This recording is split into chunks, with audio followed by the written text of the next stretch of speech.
Le voy a devolver el pase a Matilde Burgos ahí, que va a profundizar en una entrevista, sobre todo en lo relacionado a las dudas que genera la pensión garantizada universal, Mati. Gracias, José. Sí, queremos sobre todo ayudarlos a tener claridad, que las personas que les corresponde este beneficio efectivamente puedan solicitarlo y puedan hacerlo efectivo. Así que vamos a tomar contacto con el subdirector del ISP, Juan José Cárcamo. Juan José, muchísimas gracias por el contacto. Buenas tardes. Hola, buenas tardes, Matilde, un gusto saludarte. Tratemos igualmente de ser lo más claros posibles para que a la gente con esta entrevista pueda despejar sus dudas. Lo primero, cuando la pensión garantizada universal se aprueba, se dice que va a ser automática para las personas que tuvieran una pensión que estuviera por los 190.000 pesos y menos de 1 millón de pesos. Y no necesariamente se hablaba de que estuvieran inscritas en el registro social de hogares. ¿Cuáles son efectivamente los beneficios? ¿A quienes se les hizo llegar automáticamente? Y a los que no, ¿qué es lo que hay que hacer?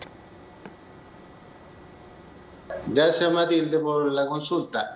Mira, efectivamente, esta ley, ¿cierto?, se publicó en el Diario Oficial en enero del presente año, entró en régimen a contar de febrero, y lo que trajo en primera instancia es que 1.540.000 personas que tenían algún beneficio del pilar solidario, es decir, pensión básica solidaria o aporte previsional solidario, inmediatamente, de manera automática, pasaron a ser beneficiarios de la pensión garantizada universal, y en aquella época, cuando se inició la ley, el monto era de 185.000 pesos. Por lo tanto, esas personas no tenían que postular, no tenían que hacer nada, simplemente se les cambió a este beneficio que obviamente traía un monto en recursos superior al que tenían en el pilar solidario.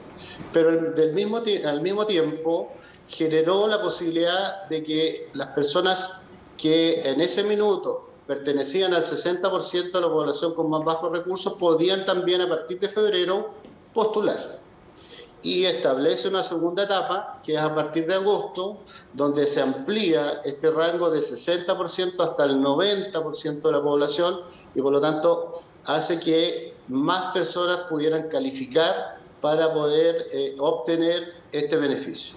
Es así como a la fecha, nosotros desde febrero hasta octubre hemos recibido 722.000 personas que han también obtenido este beneficio. Hemos recibido más solicitudes de postulación, más de 400.000, pero 322.000 ya calificaron, y estamos en revisión de 55.000 posibles que también podrían eventualmente tener este beneficio dentro de este mes, y estaríamos llegando, Matilde, a 1.900.000 personas con la PGU ya concedida. Pero hay un grupo importante de personas que todavía no lo tiene claro. Hay una señora que veíamos en la nota anterior con José Miguel que decía, yo tengo una pensión que no llega al 1 millón de pesos, mi marido tampoco, pero tenemos un puntaje que no es el que se necesita, y eso es por el registro social de hogares. ¿Qué es lo que tiene que hacer una persona como esa? Porque probablemente puede que tengan pensiones muy bajas, pero que tengan otro tipo de ingresos. ¿Qué es lo que tiene que ocurrir para que puedan ser beneficiarios? Correcto. Mira, el registro social de hogares es una de los habilitantes para obtener este beneficio, pero no es el único, ya que, como bien se señalaba en la nota introductoria, para poder acceder a este beneficio tienes que tener 65 años o más. Tienes que tener la residencia de 20 años continuo o descontinuo a contar de los 20 años de edad, 4 años de los últimos 5, desde el momento que se presenta la solicitud.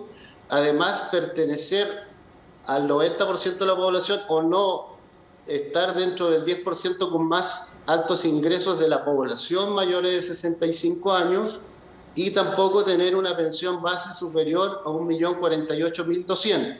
Esos son los requisitos, pero dentro de eso está este 10%, es decir, que la pensión no es para el 100% de las personas con 65 años o más, sino que es para el 90%. Para definir qué personas quedan excluidas por pertenecer a este 10%, la propia ley estableció la necesidad de generar un reglamento y generar un elemento o una un elemento de focalización que permite generar un per cápita del grupo familiar al que pertenece esta persona que tiene 65 años o más. Entonces, lo que hace el IPS en función de esto es cumplir la ley, es decir, tiene que ir a buscar al registro social de hogares la información para poder saber cuáles son los componentes de ese grupo familiar, tiene que ir a impuesto interno para ver si hay ingresos vinculados con ese grupo, hay que revisar si tienen pensiones, ya sea del IPS o de alguna AFP o compañía de seguro, y se determina un per cápita y en función de eso se le asigna un puntaje que en este caso tiene que ser igual o menor a 3.648 puntos de focalización y con eso se le asigna el beneficio. Por lo tanto, puede darse el caso de que hay personas que probablemente tienen pensiones cercanas al millón, que pueden calificar dependiendo de su grupo familiar, dependiendo también del grado de vulnerabilidad que tenga esa persona. Si tiene algún grado de invalidez, por ejemplo, eso le da un puntaje adicional.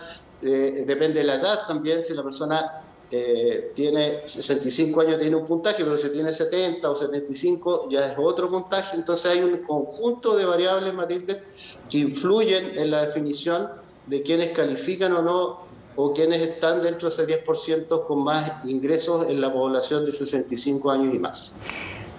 Hay ingresos que las personas no necesariamente declaran. Por ejemplo, una persona que tuviera una pensión muy baja, pero tiene otros ingresos porque tiene arriendos, pero los arriendos cuando son en ese nivel y son arriendos más bien bajos, tampoco se declaran. Por lo tanto, pudiera calificar una persona, aunque tenga un ingreso que va compensado por las rentas que tiene, pese a que su pensión es baja, y pudiera tal vez llegar a más de 1 millón, pero lo que el Estado sabe es solamente la pensión que recibe.